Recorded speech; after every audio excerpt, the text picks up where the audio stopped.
I'm going to tell you why conservatives think giving money to billionaires and cutting the social safety net is freedom. Please subscribe. Thanks. Given that Bernie just announced, I would like to revisit a little bit of Franklin Roosevelt with you, because he, Bernie, in my opinion, and Elizabeth Warren, absolutely, and several of the other Democratic candidates who are moving in that direction are the political heirs of FDR. FDR is the guy who literally invented the modern-day Democratic Party. Right? Before that, I mean, you had Woodrow Wilson. He fought World War I. He was a racist. He played Birth of the Nation in the White House. He was a big fan of eugenics. I mean, just weird stuff and no real core principles that I know of. Anyway, I'm not a Woodrow Wilson fan. He was, but he was a Democratic president before FDR. And then before that, it was Grover Cleveland. And probably the high point of his presidency was in 1887 in his second State of the Union address, where he said that because of the combinations and monopolies, that the iron heel of American industry is now upon the neck of the average person. I mean, it's a great speech. Look it up. But, I mean, that was about it. Right? Prior to that, the Democratic Party had been the party of the South. It had been the party of the plantation owners. It had been the party of slavery. And the Democratic Party went through a really, really radical change, starting with FDR. And then from FDR to today, we also had Lyndon Johnson, who, the war in Vietnam, I was out there protesting it. Many of us were. Hey, LBJ, how many kids have you killed today? But the reality, the parallel reality is that while he made a terrible mistake with that war, one that that tormented him to his death, to the day he died. He also initiated the Great Society, which was a major program that cut poverty almost in half in the United States in less than a decade, and that Ronald Reagan and his heirs ever since have been systematically taking apart.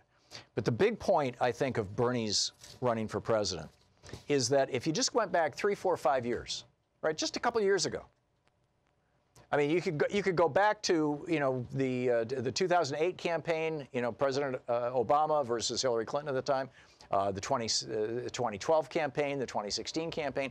In any of those campaigns, no candidate for president, except Bernie Sanders in 2016, was willing to give a full-throated endorsement to Medicare for all, to a $15 minimum wage, to breaking up the big banks, to free tuition at public colleges, to lowering drug prices, to having new labor laws that encourage union participation, to curbing corporate spending on elections. This is a list from Jeff Stein in today's Washington Post on Bernie's agenda. Paid family and medical leave, gender pay equality, Social Security benefits. These are the things that Bernie ran on in 2016, and he's doing it again. He's adding to that this time, obviously, climate change. That's part of the Green New Deal.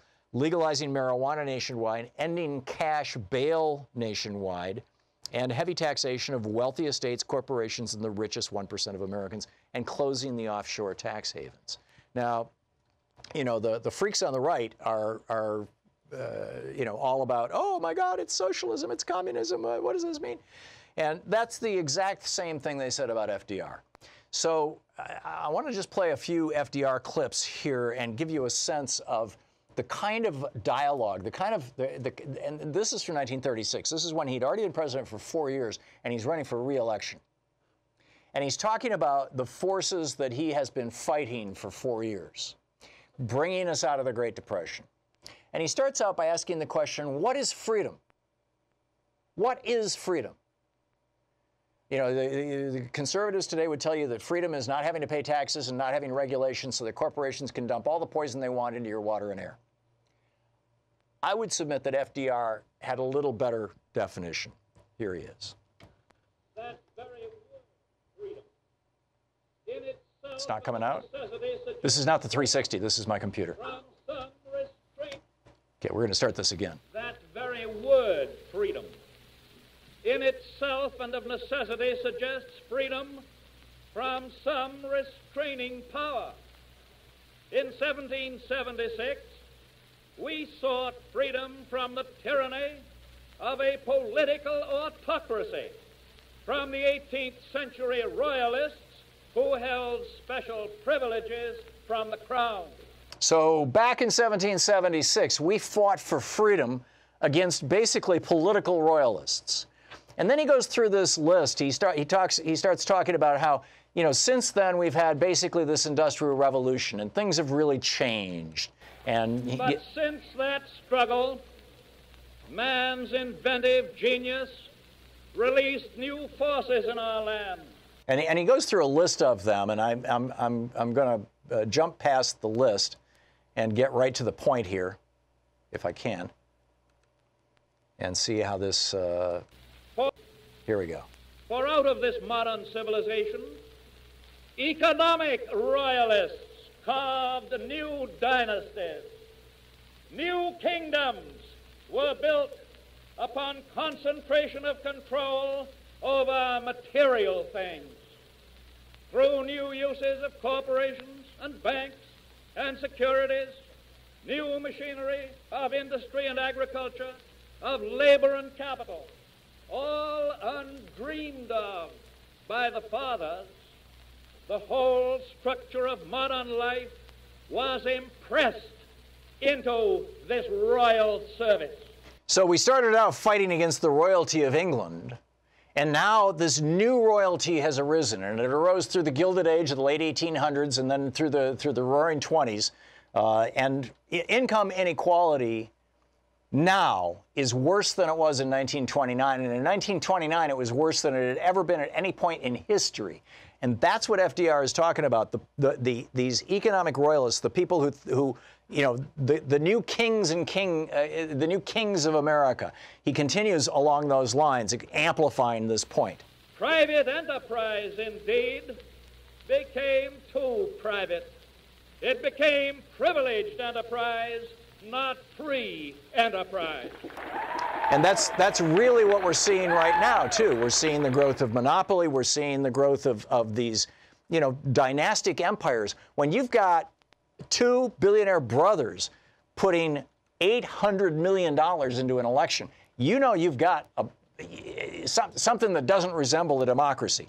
And this is what FDR was talking about. He continues. Royalists I have spoken of, the royalists of the economic order, have conceded that political freedom was the business of the government, but they have maintained that economic slavery was nobody's business.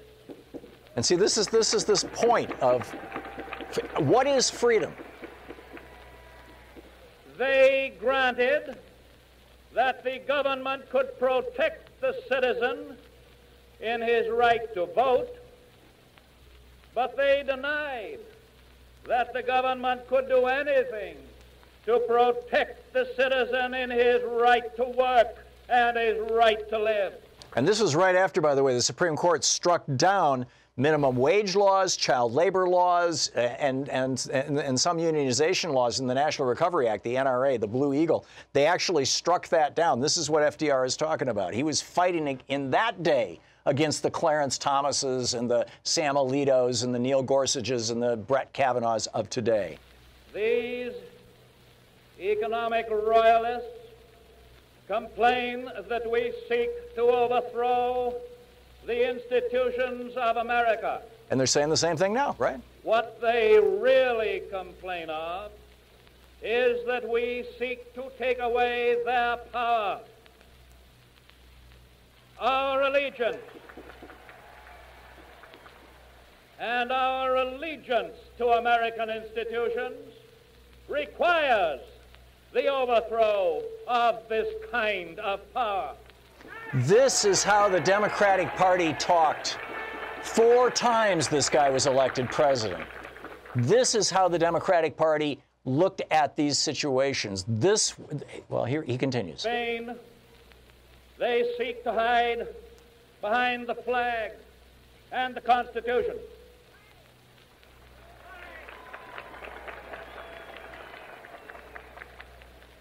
But in their blindness, they forget what the flag and the Constitution stand for.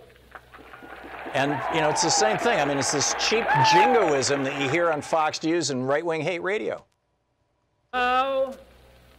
Now, as always, for over a century and a half, the flag, the Constitution, stand against a dictatorship by mob rule and the overprivileged alike. And the flag and the Constitution stand for democracy, not tyranny, for freedom, not subjection. There you go. Are you free if you're hungry? Are you free if you're homeless? Are you free if you're sick and don't have access to medical care? I don't think so. We need a new discussion in this country about what freedom is.